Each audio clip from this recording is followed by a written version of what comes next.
आज के मार्केट की बात करते तो आज का मार्केट तो भैया माशाअल्लाह था। कल ही हम बात कर रहे थे कि भैया प्रॉफिट बुकिंग कभी भी आ सकती है और किस सेक्टर से आएगी हम कह नहीं सकते, क्योंकि सभी सेक्टर ये इंडिकेट कर रहे हैं कि अब मैं नीचे गिरने के लिए तैयार हूँ।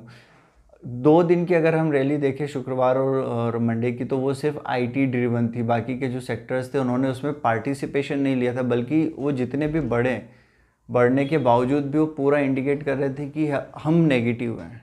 ठीक है, अगर आप हम पे विश्वास कर रहे हो तो ये थोड़ा गलत है, पूरी तरह से आप विश्वास मत करो। तो यहाँ पर हमें बहुत सोच समझ कर इन्वेस्ट करना ज़रूरी था। तो अब ये टाइम है प्रॉफिट बुकिंग का। अगर आपके पास कोई स्टॉक्स पहले के रखे हुए हैं और वहाँ पर आप अच्छा प्रॉफिट कमा कर बैठे हो, तो कुछ हद तक प्रॉफिट बुक कर सकते हो। जो भी आपका पैटर्न है प्रॉफिट बुक करने का, आप टेक्निकल पे करो, आप फंडामेंटल पे करो, जो भी आपकी मेथड है वो, ये सिर्फ एक एजुकेशन पर्पस से दी गई राय है। तो डिसीजंस लेने से पहले अपना खुद का एनालिसिस करना बहुत ज़्यादा ज़रूरी है।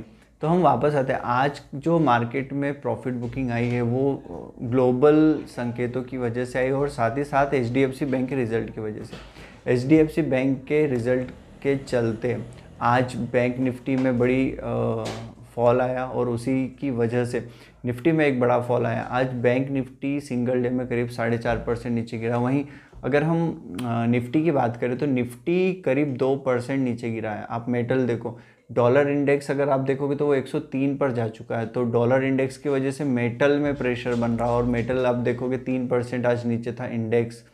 तो ये सब चीज़ों को हमें ध्यान में रखना है। बॉन्ड यील्ड आप देखोगे यूएस की, तो वो बढ़ती चली जा रही है, लगातार 4% के ऊपर ट्रेड कर रही है। तो यहाँ पर भी एक संकेत आ रहे हैं कि बॉन्ड यील्ड का बढ़ना भी कहीं ना कहीं नेगेटिव होता है शेयर मार्केट के लिए। तो वहाँ ये सब जो चीज़ें अभी चल रही है उसकी वजह से मार्केट में प्रेशर बन रहा है। अब यहाँ से हमें जो भी स्टॉक्स खरीद रहे हैं उसको थोड़ा सोच समझ के खरीदना होगा।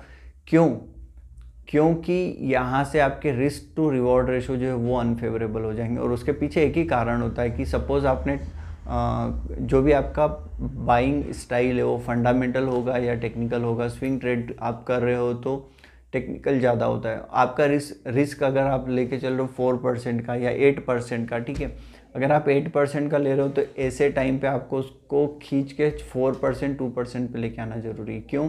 क्योंकि मार्केट में इतनी ज़्यादा वॉलेटिलिटी। आज आप इंडिया विक्स को देखोगे तो वो करीब 11% अप हुआ है और वापस 15 के लेवल पर आ चुका है। मतलब यहाँ से जो वॉलेटिलिटी है ना वो बढ़ जाती है।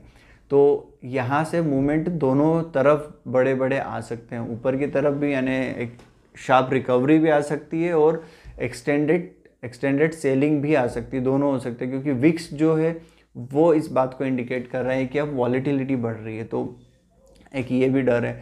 तो यहाँ पर हमें अपने स्टॉप लॉसेस टाइट रखना है। 8% के बजाय 4%, 6%, 2%, इस तरह से हमें रखना ज़रूरी होता है।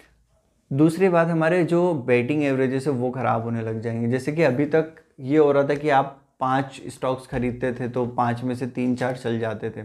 आपका 1 या 2 ऐसे स्टॉक होता था जो नहीं चलता था, आपके स्टॉप लॉसेस हिट नहीं हो रहे थे। लेकिन अब इसका उल्टा होना शुरू हो सकता है, आपकी स्टॉप लॉसेस हिट जल्दी हो सकते हैं, तो बेटिंग एवरेज ख़राब होगा। तो बेटिंग एवरेज को मेंटेन करने के लिए हमें बहुत ज़्यादा ज़रूरी है कि जो हम अभी फंड एलोकेशन कर रहे थे उसको बढ़ा दे, उसका स्प्रेड बढ़ा दे। सपोज़ अभी हम 25% का फंड एलोकेशन कर रहे हैं, 1 लाख पे 25% एलोकेशन एक स्टॉक पे करते तो हम 4 स्टॉक खरीदते थे एक बार में।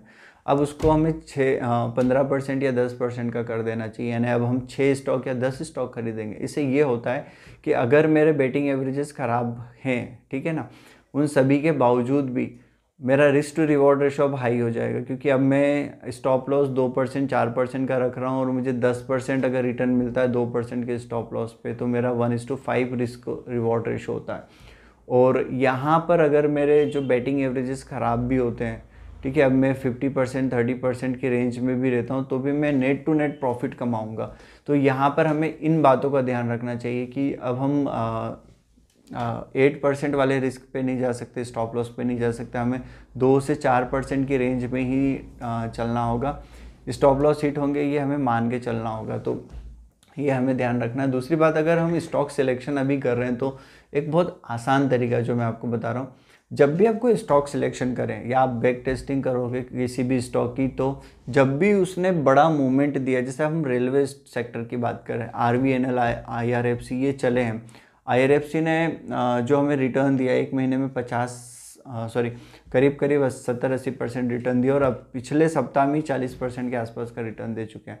तो अब ये जो पीछे की हिस्ट्री देखोगे तो सितंबर से लेकर अभी तक वो कंसोलिडेट हो रहा था। तो सितंबर में जो उसने हाई बनाया था वो अब जाके वापस से ब्रेक किया, और जब उसने ब्रेक किया तो यहाँ से वो बहुत फास्ट भागा है। तो जब भी कोई स्टॉक 3 महीने से 6 महीने का एक टाइट कंसोलिडेशन देता, वो भी प्रीवियस ऑल टाइम हाई पे, अगर 6 महीने पहले कोई स्टॉक का प्राइस 100 रुपये था, ठीक है, वहाँ से वो गिरता है 90 पे आता है, 90 से वापस 6 महीने के बाद में 100 रुपये पे आता है, ठीक है, यहाँ से जब वो ब्रेकआउट देगा तो यहाँ से वो वापस कुछ ही दिनों में 20 से 30% ईजिली बढ़ता है। तो आप ऐसे स्टॉक को ढूंढो जो कि अपने ऑल टाइम हाई पे था 4 या 6 महीने पहले, वहाँ से 10-20% ही नीचे गिरा है, वहाँ से वापस बढ़ते बढ़ते वापस प्रीवियस ऑल टाइम हाई पर आया है, अब दोनों मैच हो चुके हैं। यहाँ से जब वो ब्रेकआउट देता है आप उसको खरीदते हो एक्यूरेट पॉइंट पे, ठीक है ना, 1-2% चलेगा, क्योंकि इससे स्टॉप लॉस आपके ख़राब नहीं होंगे, और आपका स्टॉप लॉस वही टेक्निकल स्टॉप लॉस 2 या 4% का होना चाहिए। यहाँ से जब वो भागेगा तो आप उसको रोक नहीं सकते हो। तो ऐसे स्टॉक्स को आप पकड़ने की कोशिश जितना करोगे आपके लिए बढ़िया है, और वो आपको धोखा कम देंगे, ठीक है, वो आपको कमा कर ही देंगे। तो ऐसे स्टॉक्स को ढूंढो, पकड़ो, और फंड एलोकेशन थोड़ा कम करो, अभी ज़्यादा बेटर रहेगा। तो ऐसे ही आप एल्कॉन इंजीनियरिंग को देख सकते हो। एल्कॉन इंजीनियरिंग 4 महीने के ब्रेकआउट के बाद वापस ऊपर गया है, और ब्रेकआउट के बाद में वापस उसको रीटेस्ट कर रहा है। तो अभी रीटेस्टिंग के बाद में पूरी प्रोबेबिलिटी है कि नेक्स्ट वीक में वो वापस ऊपर की तरफ जाए। तो ऐसे ही कई स्टॉक्स को आप भी देख सकते हो। ये वीडियो सिर्फ और सिर्फ एजुकेशन पर्पज़ से है, तो कोई भी स्टॉक्स अगर आप खरीद रहे हो तो उसमें हमारी रिकमेंडेशन नहीं है, आप खुद का एनालिसिस करें। अगर कोई आपके एडवाइज़र हैं तो आप उनसे बात करके डिस्कशन करके फिर बाय करें।